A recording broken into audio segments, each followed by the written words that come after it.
Big 12 Rapid 5 contest. And 5 games, they have some implications, but they also could be considered trap games. So we're going to start off. Number 2 is first game. Duke is at number 2 Clemson. And Duke is 7-3, and correct me if I'm wrong, so David Cutcliffe down there in Durham. They're bowling. You keep going 7-3, they'll build a statue after you down there in Durham. But Clemson is 10-0, and they are on a mission. They're running the ball. Travis Etienne, we see what's going on there. That defense is suffocating. Vegas has it as a 28.5 point spread.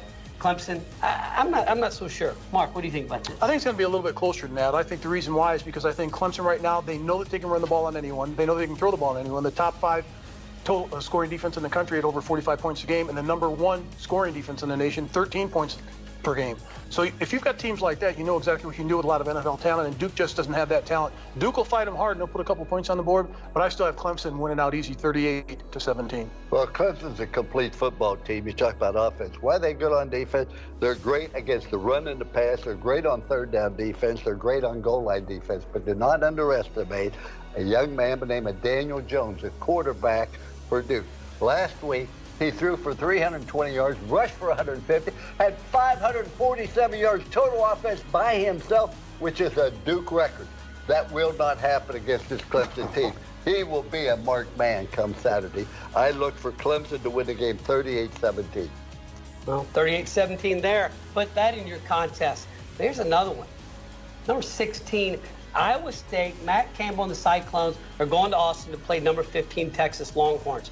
6-3 Iowa State, 5-2 Texas, but they both have 2 losses in the conference. And as Coach was talking before, neither one of them is out of it. And Iowa State, as we saw, call them giant killers. And we know Matt Campbell's one of those coaches who's thrown, if it's not right now, it's getting ready to start ringing from some other big jobs right now. But they're on a roll. They got a freshman quarterback named Brock Purdy, and you saw what they did at home to West Virginia. Let's see what they do on the road down there in Austin. Mark. And Brock Purdy, for the years, completed almost 70% of his passes, 13 touchdowns and just 2 picks. He's only played 5 games this year. He's a quarterback that's getting better each and every game. He's getting more mature and more seasoned each game. But if you look at this defense for Iowa State, they've only given up 14 points or more and once in their last 4 games. So on both sides of the ball, they're very competitive. I've got Iowa State winning this game over Texas, 27-23. I think it's going to be a great game. And let's give all the credit to Iowa State. They're playing so well on offense, defense. Since they went to Brock Purdy, they have been outstanding. Texas, however, is 9 points away from being undefeated. They have been lost a couple very, very close games. I think that Sam Erlinger is doing a tremendous job there. They have excellent receivers. Little Jordan Humphrey is very, very explosive. I think Texas at home will find a way to win the game. That stadium will be rocking. It's a way Texas used to be. Well, Mark, 27-23, I got the Cyclones. I put it in the contest, so I might win the gift card if I do it. Texas 31-24. Well, that's good, Coach, but I picked this score this time. But if I win, I'll take you on to lunch. All that tells me you don't care whether you win or not. You're just doing it. That's okay. If you want to lose, that's up to you. Well, our third game of the Rapid 5 is, and this is another team that we weren't thinking about, especially a couple weeks ago, but Kevin Sumlin, the Arizona Wildcats, they're on a roll. They've won their last 2, and they're taking on Mike Leach and the number 8 Washington State Cougars, who are 9-1 right now. Obviously, the Pac-12 North, they're going to win this game. Then they go play the Apple Cup for the Pac-12 North Championship. But Arizona is not out of it down in the South. And Khalil Tate, remember we talked about run. But guess what? Khalil Tate, he's starting to throw the ball a little bit. They've won 2 in a row. They beat Colorado. They beat Oregon pretty handily. So ball control on Washington State, if you look they can control the ball. Even though they're a pass-happy offense, they stay on the field. How's that going to go? What do you think, Mark? Well, if you look at this game, J.J. Taylor, their running backs, rushed for over 1,200 yards for Arizona, and that's one of the keys. That's why Khalil Tate hasn't rushed the ball this year. Last year, he was Pac-12 player like 5 times, and that's unheard of in the Pac-12. So they're not having him run the balls effectively. They might start having him run the ball more against Washington State, but it's not going to matter. Gardner Minshew, their quarterback, will be throwing the ball all over. He'll be spinning the magic pill. But I think this game's going to come down to them not only throwing the ball, but also running the ball. Washington State doesn't do a lot of it, but when they have to, they run the ball and play sound defense. I've got Washington State winning this game 38-31. Mike Leach and Kevin Sumlin, let's not forget, they go way back in the Big 12 coaching against one another. Oh, it should be interesting. But let's look at this. Arizona is 4-3 in the conference, which tells you how weak that division the South, is. yeah. That they're 4-3, and they still have a chance to win their division. I look for Washington State. I think they're an excellent football team. But here's what's interesting. If Arizona doesn't win this game, they then play at home next week against Arizona State, and they got to beat Arizona State to go to bowl. To go to bowl, they got to win this game or one next week. I look at Washington State. I think they're an outstanding football team. I look for the Washington State team to determine the outcome of the Northern Division next week. Washington State, whether they win or lose this game, will come down whether they're going to win their division will be next week. This game's irrelevant. Nevertheless, Washington State wins 42-33. Well, 42-33, my money's on the mustache up there. We'll see how that's going to go. But let's talk about our fourth game. In our fourth game, there's a lot of emotion in this one. You got number 10 Ohio State's going to Maryland. And Ohio State's had they're 9-1. They lost that tough game to Purdue.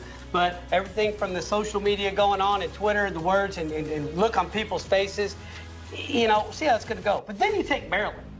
Talk about a coach of the year. They're 5-5, one game from a bowl game after everything that they went through. The death of Jordan McNair, the firing of the coach, the retirement of the AD, the president, across the board. And they are 5-5 and have a chance at a bowl game. No, they don't. Well, I know, Coach. They got to play Ohio State and Penn State in their last two games.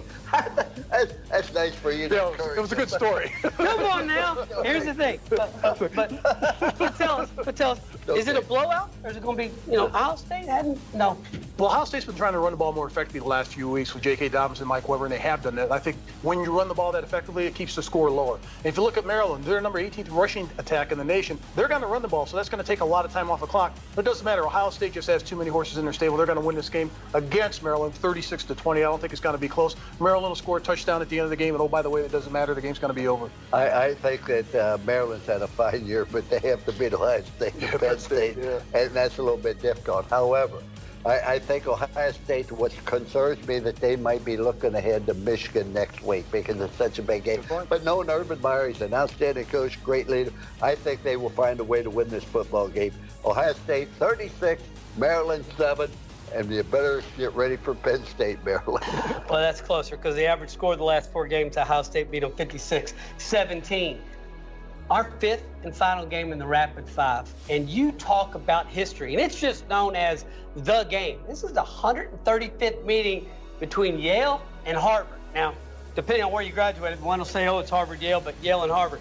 They're playing Saturday in Fenway Park in the shadow of the Green Monster. And this is, I read up, this is a 50th anniversary of the infamous 1968 29-29 tie. But either way, both teams are 5-4. This is the last game of the season. This is all about bragging rights. No ugly trophy, none of this. It's about bragging rights. Pretty excited to see who's going to win this one. Mark. Running back Aaron Shamplin for Harvard is averaging over 110 yards rushing per game. He's going to get it done. He's got over 1,000 yards already on the season. Harvard's defense has only given up 20 points per game. They've won their last 2 games. They're on a roll. Harvard wins this game, Coach. That's right, Harvard, 22-16. Well, I wish I could say I could cheer for my alma mater in this game. But I'm sorry I couldn't get in school there. But I remember in 68, I'm coaching Ohio State. We won the national championship, and Yale played Harvard and tied at 29-all. But it was a great comeback. They were behind like 29-0. And the headline of the paper said, Yale beats Harvard 29-29. I look for Harvard to win this football game 28-24. But boy, I tell you, this game has great excitement. It's like the Army-Navy game. This is a mental game.